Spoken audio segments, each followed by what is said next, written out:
Well, hi guys.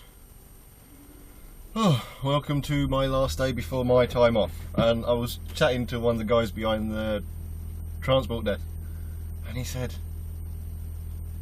"You're available tomorrow?" I went, "No, I'm off from the 16th. Oh, the idiot's gone and put you in it. Good job I said something, wasn't it? Otherwise I'd have got a message today saying, "Can you, shift start such and such tomorrow?" And I'd be like, no. Oh dear. As you know, Wednesday, I forgot my cameras, because I'm that intelligent. Yes, you see. Very, very smart is little old me.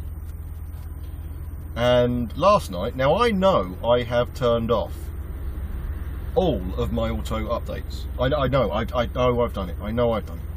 Because I discovered why it auto updated last time. And that was because of Kaspersky. So I went in, I even did that, I even sorted that out. It auto updated last night. Does anybody have any issues or know of any issues? Because as you know, I'm not exactly computer literate. You know, if it's not working, bang it with a sledgehammer. That should sort it out or make you get a new one. Have any issues with Windows where they override an update anyway? Because something is not right somewhere. Because I got up. Now, when I went to bed, I had 24 minutes of upload time left, and I just had to call it quits. I had to get some sleep, you know. And so I left it on in the bedroom, left it plugged in. I always take the battery out and just leave it plugged in, like they do in the showrooms and stuff like that. Well, anyway, I get up expecting to see the old "congratulations, you've had a video uploaded to YouTube" email that you get sent through. Nothing. I'm like, oh, what's gone wrong now? So I've had a shufti. It's got 18 minutes left. So a couple of minutes after I went to bed, it auto-updated. The thing is, when I checked it after I'd done my usual morning ablutions in the bathroom, it was still restarting. So it's been trying to restart all night. So something somewhere is not right. I got fed up. I was like, well, I can't wait all bleeding day, and I can't leave this on when I go to work, obvious reasons. So I just powered it off. And I turned it back on, and it loaded up. Perfectly okie dokie, lovely jubbly, all that kind of stuff.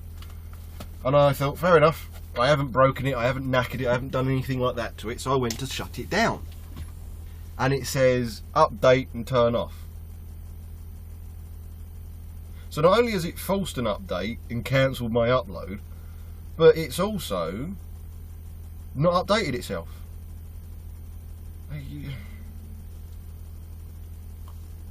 So yes, I don't have a clue what's going on. I'm about to go away, as you know. And hopefully I'll be able to upload yesterday's one and today's one before I go away. Because yesterday's one I will put back on upload tonight. And then this one I will put on upload before I bugger off, because obviously I'm sorting everything out and then buggering off on Sunday, so hopefully this will be up on Sunday.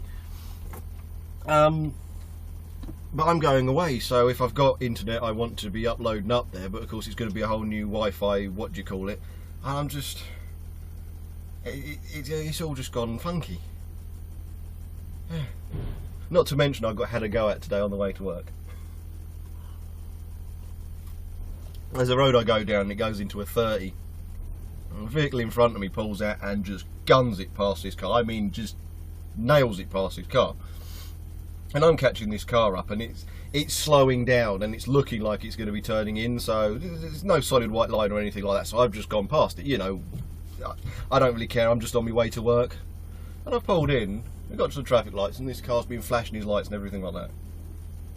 And he's got out and he's come and wandered to me. Now remember, the car in front of me gunned it past him. He nailed it past him, like 30 miles an hour means 300, you know. And he come up to my window, and I've opened the window, and he's like, "You know there's a school there, don't you? Ooh, you're driving like an absolute moron." hold on a minute, you looked as if you were turning off, you were slowing down. Can you go and have a word with the guy in front, please? And he kind of looks sheepish at me, then looks forward, and everything started to move. Oh, well, he's leaving now, isn't he? The guy in front of me was a builder's merchant. The guy in front of me was a builder's merchant. I'm in an I-30. This man gets out of his car to have a go at the guy in the I-30, not the guy who went past him like he was standing still. That's always interesting. It's just going to be one of those days. I just know it. But anyway, I'm off to Eastbourne, so I shall see you when I'm down there.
well, made it to Eastbourne and unloaded.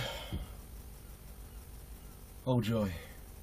If you've been following me on Twitter, you'll know I opened the curtains and it was a bit of a bastard. It seems to be sod's law. When you have a curtain sider, and you will find this out during your driving career, I have no doubt. But let's say you're north to south. The wind will be east to west. So let's say you think, oh no, I'll turn into the wind. Nope, because it will change. I know it doesn't. I know it's just the wind breaking through, however, but it's just so annoying. It's like, oh, there's nothing you can do. It's just really aggravating. But I won. The curtains are done back up again. I've won. Ah, there we go. Such is life. But yeah, I've got to phone up before I leave. I'll wait till I've had my break and all that kind of junk. Find out if I'm going somewhere else. Chances are I won't be. I mean, by the time my break's done, it's going to be coming up to about 6 PM, so I should have just about skimmed the rush hour. If I'm going somewhere else, fair enough. Never mind. It's not like I'm going to be working tomorrow. It was so lucky I said something before I left to go to my unit. Oh dear. Yeah, but he's got you down as available tomorrow. Oh.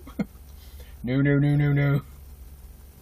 But there we go. Anyway, one thing, I had a conversation with somebody on Twitter last night, and it was about Analogue chart. Now, of course, everything's going to digital cards these days. There are a few reasons for that. First of all, it's bloody easier. You don't have to keep umpteen dozen analogue charts for 28 days and so on and so forth. But an analogue chart itself is basically, it's got a wax cover on the top of it. Or wax coating, I should say. And you bung it in the machine. Maybe it's under the dash, maybe it's a drawer that drops out. It's like a tacho machine, but a drawer drops out instead of a little card slot. And you've got two slots. One underneath, one at the top. Now, usually, the top one is the driver's one, and the bottom one is the passenger's one. Now, there will usually always be a passenger one in there, because it's just recording POA all the time. A bit like these things do. Number 2 always records POA all the time, until such a point as you've got a second driver, and then you'd obviously take the chart that's in there out, bring another chart in. All it really is a little spindle, if you can imagine a record deck. Little spindle, and it turns, and there is a tiny little... I'm going to be incorrect here. I can't think of the name I want, but it's kind of a little stylus, a little pin style top. And it's on an arm that moves between other work, POA, driving, so on and so forth. And it moves, and then it stays where it needs to be, and it goes accordingly to what you're doing, whether you're driving, other work, whatever. If you're curious as to what one looks like, I've got a photo on my phone. Hold on, there we go, lovely jubbly. I'll bung it up here somewhere. What I actually might do is I might make it full screen, and I'll talk behind the screen. Anyway, as you can see, full screen. This is an example. Now, I've got it from the internet. The thing is, it's not mine, it's nothing like that. It's just an example of what they are. There's some lines drawn in, no writing for those. But you've got SOD and you've got EOD. You've got 2 blue lines, and then there's an SOD with 10 and there's an EOD with 1930. Well, SOD is start of day, EOD is end of day. Now, you can write start, you can write finish, you can write start, you can write end. It's entirely up to you. You've got how you put your name in the centre, the driver's name, surname, first name. Then you've got your starting place at the top, then you've got your finishing place. You've got your start date and your finish date, obviously the registration number. Now, when it comes to the odo reading, the kilometres, don't do it the wrong way around. There is a reason that you've got the closing reading at the top and the opening reading at the bottom. So your start mileage, when you start your day, is put on the bottom one by start, and then of course the end one is by finish. Reason being is that's a mathematical equation. You have to take one away from the other. If you do it the other way around, you're going to end up with a minus figure, and you can't really do that. Now the total is optional.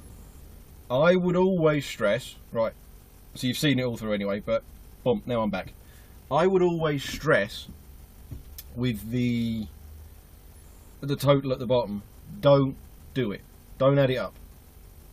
The thing is, your kilometres read, this one's 61920.8. So you put 619207. 619207. Done. Then you get to your destination. It is whatever it's going to be. 619313. And then you take them away. You've forgotten the decimal place.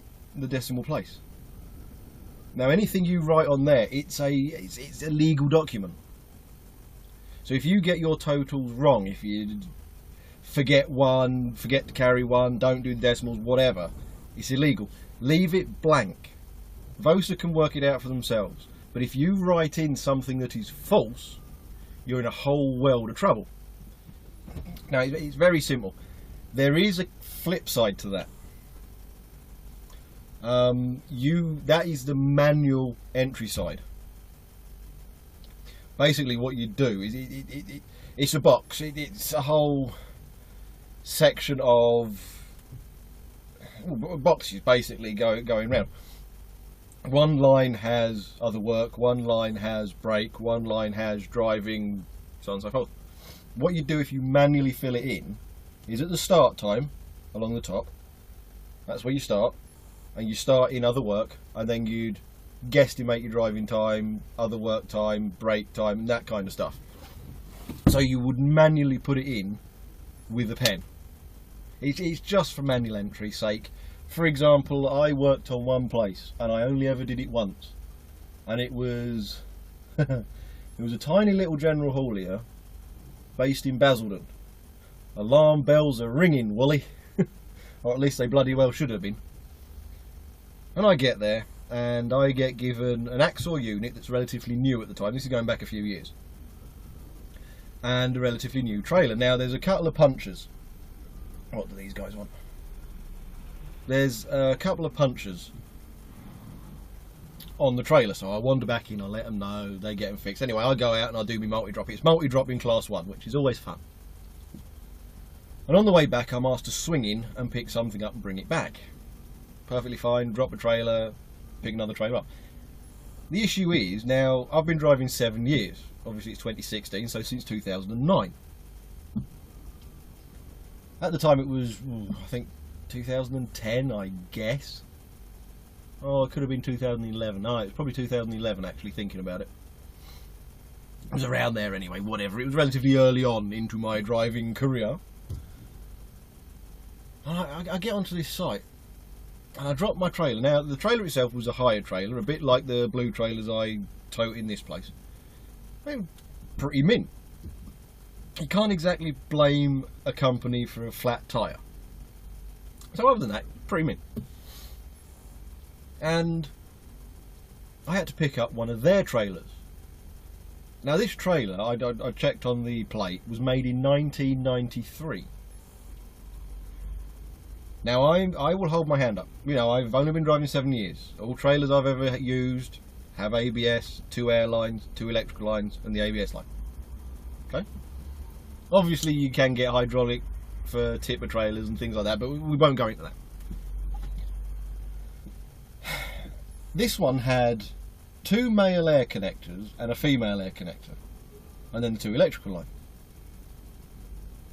Now I don't know whether I put it the right way round or what. All I know is that the brakes came off lovely doubly. It didn't have an ABS. It was 1993. And of course I'm relatively new to driving at the time. I've only ever driven for Sainsbury's at that point in time. And I'm looking at this and I'm thinking, ooh, that's a bit dodge. Because on your curtains you've got a ratchet at the front to tighten the curtain up. You sometimes have a ratchet at the back, sometimes it's just a manual, spin it round, put it in place, lovely jubbly. Well, the handles, the arms to ratchet, to put pressure on, they're not there. It's just a bolt. And it's one of those B&Q, it's a big bastard one, but it's one of those B&Q things. And the curtain hasn't been tightened. I mean, it's flappy as anything. I've been to McDonald's, look. I need a drink, sorry. But it's flappy as anything. And I'm looking at this. Now, to put this into perspective, the trailer looks like it's been parked in a hedgerow for 8 months. Okay, but it's sitting on dock, having been loaded. Now I've connected up to it, and I can't hear any air leaks. All the lights appear to be working. The tyres they're legal, but they're legal. The spray suppression equipment is in place, and it's reasonable. Bits of damage to it, but you'd expect that from an old trailer. You'd expect that from a year-old trailer, let alone nearly 20-year-old trailer. And it has an MOT disc on it. But the curtains are just flappy as anything. Now they've been ratcheted, but they haven't been tightened. So the straps are in place, but it's not been tightened. So I go around the yard and I find some old bit of scaff bar. You find them lying around in most depots, to be fair. And I bung it on the bolt and I do the best I can, and I get it relatively tight. It looks as if the driver has given a crap. And then I take it back to the yard. Well, whilst I'm at the yard, they say, look, we've got this old knackered scooter, it needs to get shit back there, we'll bung it on a trailer, will you take it? And I've turned around and I've gone, there isn't a single trailer in this yard I'm going to take, mate. Just no. You know, I risked it coming back here, I'm not going to risk it anymore. You know, I'm new. As far as I'm concerned, trailers have ABS. This one doesn't. It's way too old to be being used commercially. That's my personal thought at the time. And to be fair, it still is. And I'm just like, look, I'm not taking those ones. And one of them says, oh, you should just come back from an MOT. I went, you give me any car you find, I will put an MOT on it. And I'm like, no, I'm not taking one of those trailers. I'm just not doing it. I'm not going back out with a trailer I personally think is a bit dodge. And so, oh, fair enough, whatever. So I phoned my agency and I've said, look, this is what's going on. XYZ is happening. Everything on this site is bent as a £2 note. Can I just leave site? No, can't leave site. All that kind of stuff. Anyway, I get called back in. One of their guys has turned up, and he's in a Scania R200 series on a 53 plate, from, if memory serves me, rigid, 18 tonner. And they've said, will you drive that? Okie dokie, I'll give it a check round, see, and it looked pretty, it was actually in pretty good condition. I'll give it its due. It was. There was a few scuffs and scratches as you'd expect, but it was in pretty good nick. So I went, yeah, alright, I'll take that, no issues with that, lovely. And it was an Analogue chart in the dash. Now I'm getting back to my story. So I've opened it, and the bottom one, there's one in there, as there should be, the top one is empty. So I fill in Analogue chart, bung it in, and just to cover my rear end, I even fill in the back for the little gap between my digicard coming out and all that kind of stuff. Bung it in, everything, done. And off I go. I do the delivery, I get loaded, I come back, I lift the thing up, take the chart out, no marks, no grey little marks, none, nothing. Right, first thought, I've put it in the wrong tray. I have been at Sainsbury's. At the time they had Analogue chart vehicles, but it was the one with the tray that comes down. Never used one in the dash. So my first thought is, I cocked up, I put it in the wrong one. But there's the second one in there. Now the driver who's just got out would have taken his one with him. But I took the second one out just to see, and it was just a block of POA. So I bunged it back in. And I'm looking at it and I'm thinking, what the bloody hell's gone on here? Well, the pin, or whatever it is, whatever the stylus device is, and I'm not saying it's a pin, was clearly not there, or had been bent over or worn away or something. I was livid, absolutely fuming. And that magnified when I opened the back.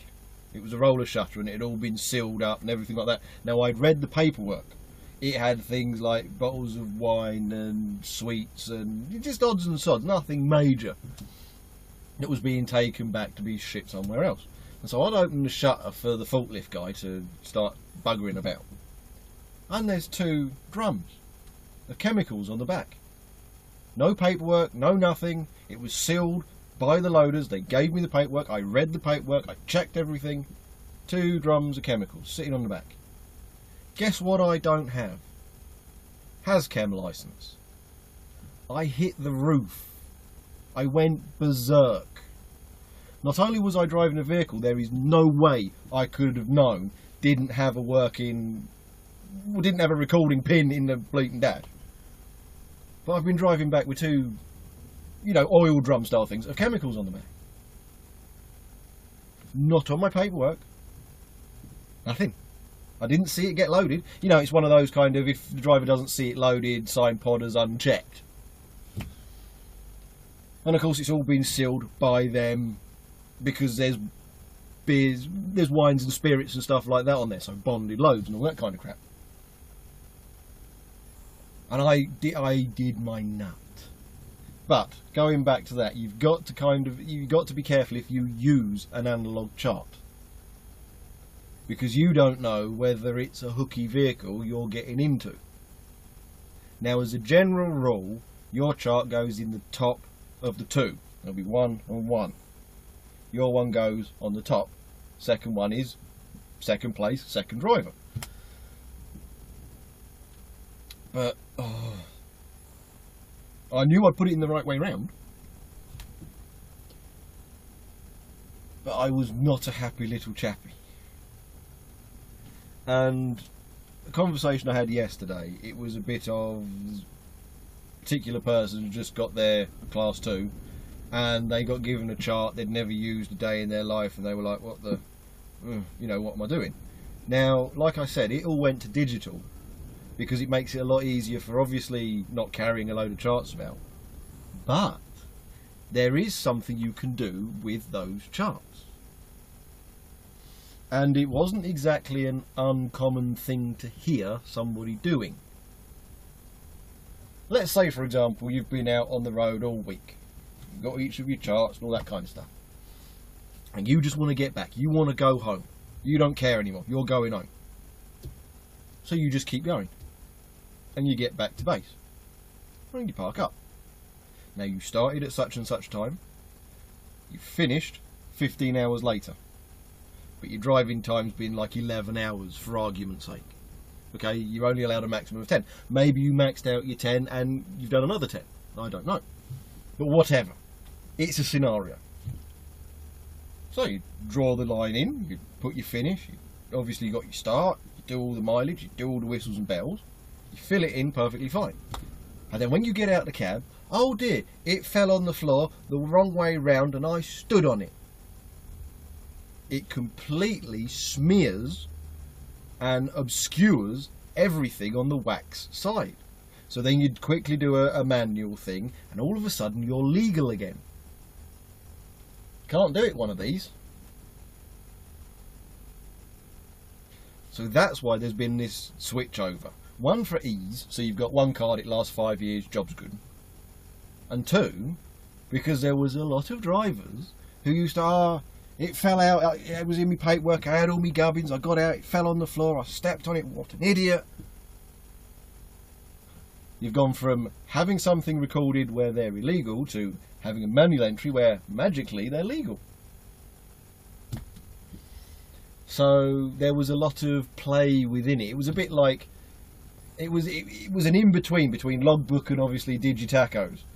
And it was treated like a logbook, like, oh, well, I'll just smudge that, oh, well, I've smudged that 1 year, well, the job's good, yeah, I'm legal.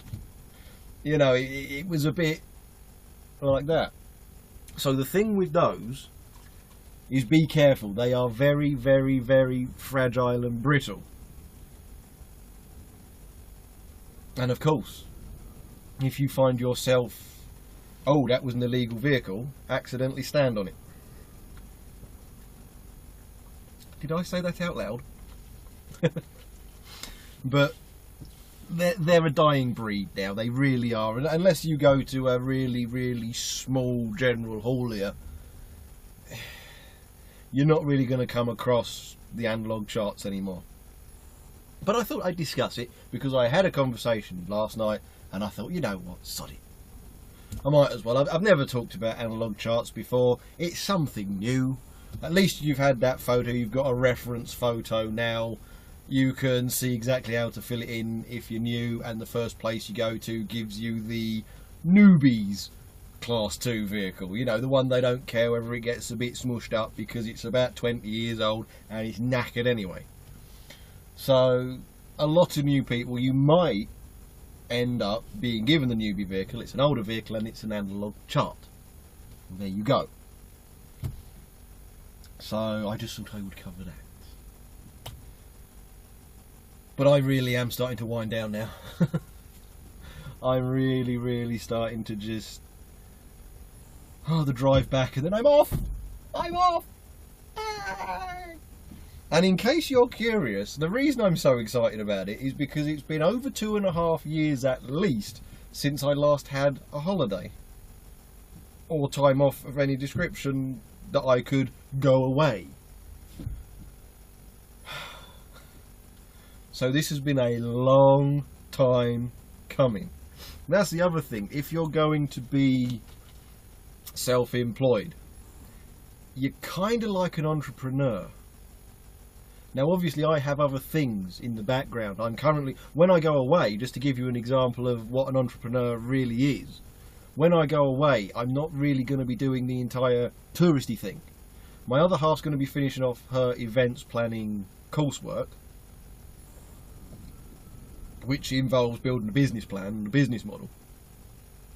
And I've got a venture with a couple of friends of mine that needs to be structured so that you have a structured plan, a structured model that can be, well, sold, if you like, for investment and bits and bobs like that. So that's actually what I'm going to be doing. And this is the thing with entrepreneurship. For anybody who's watching and thinking, oh yeah, I'm going to own a business, I'm going to be successful, boy. You cannot stop. Okay, you can't.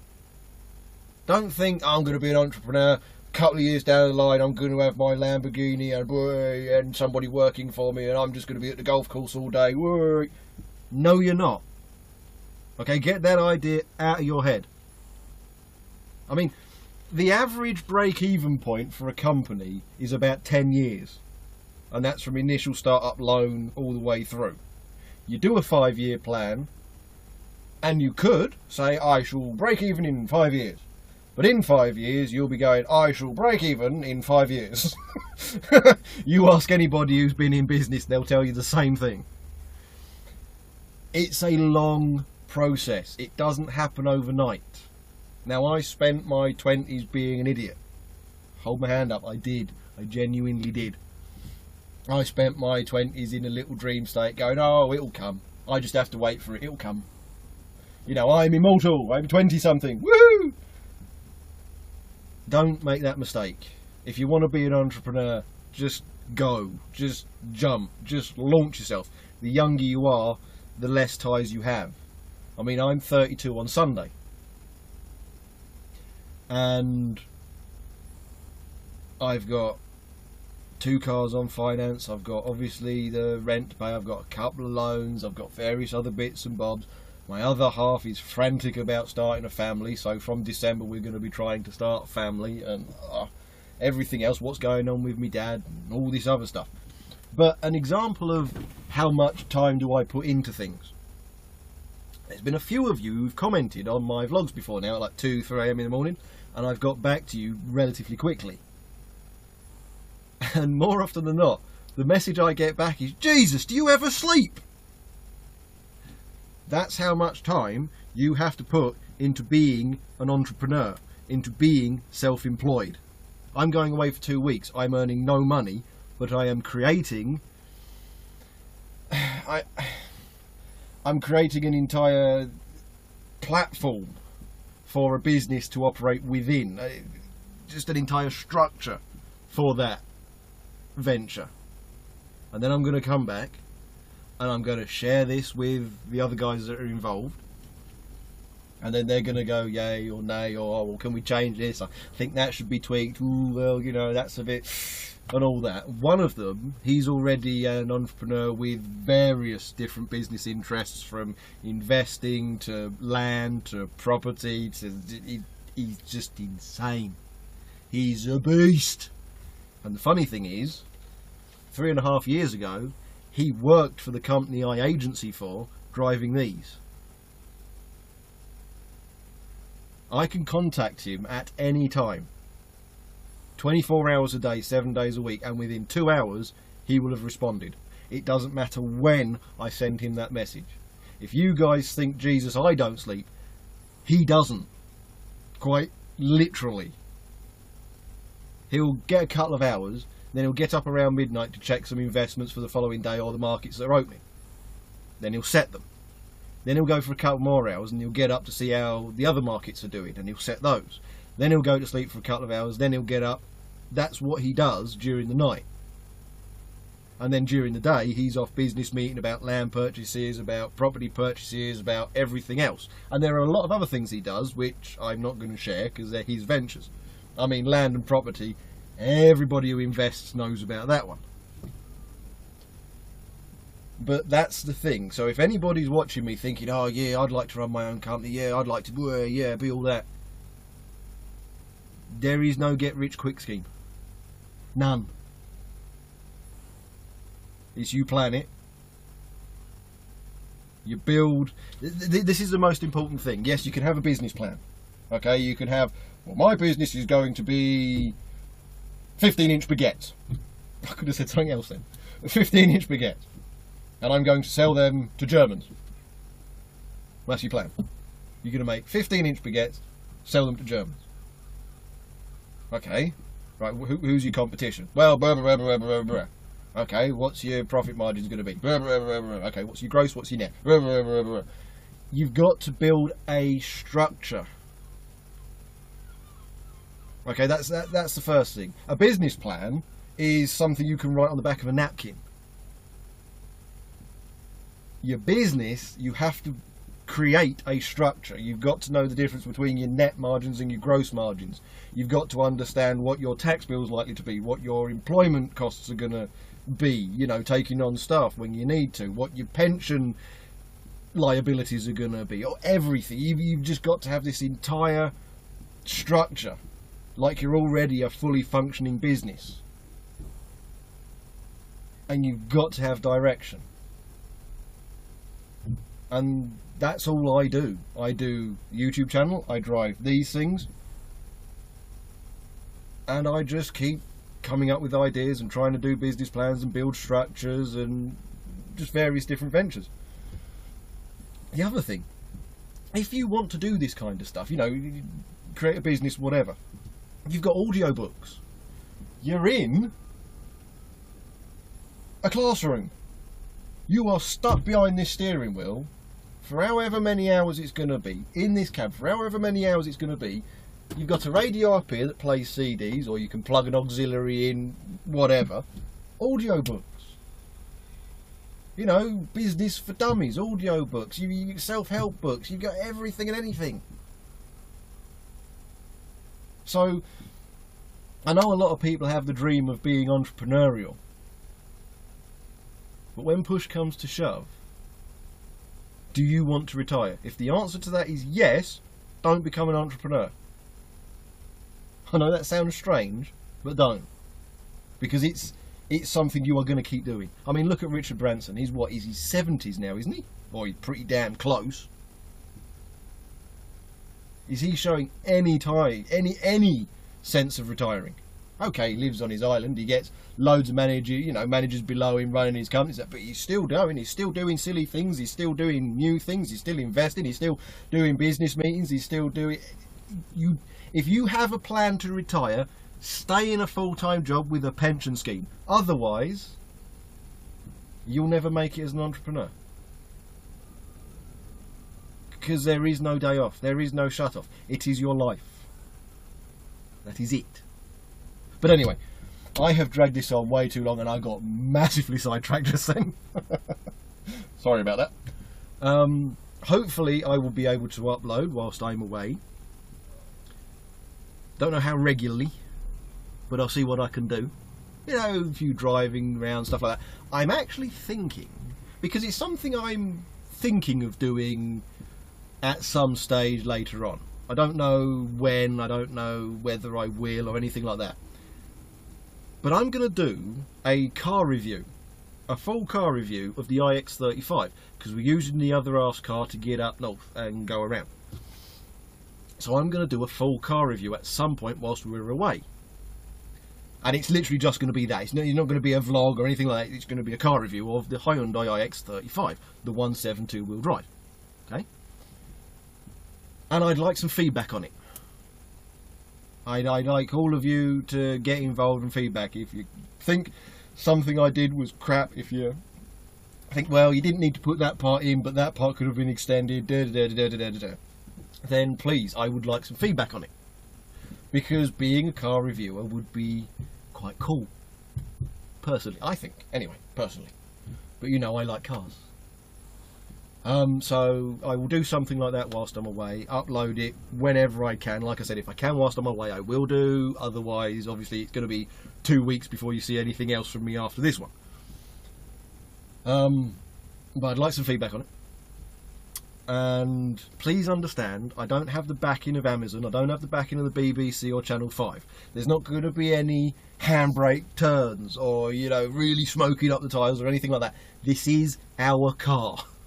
I'm not going to blow it up just for a review. It's going to be a review for everybody. It's not going to be one of those kind of Clarkson reviews of power! It's not going to be one of those. Okie dokie. It's just going to be a standard review. What's the fuel economy like? What's it like on tax? How roomy is it? What's it like to live with? That kind of thing, you know, just a car review. But anyway, like I said, I've dragged this on too long. So thanks for watching. Like, subscribe, share about, do whatever it is you usually do. I shall see you in the next one when I'm up north. See ya.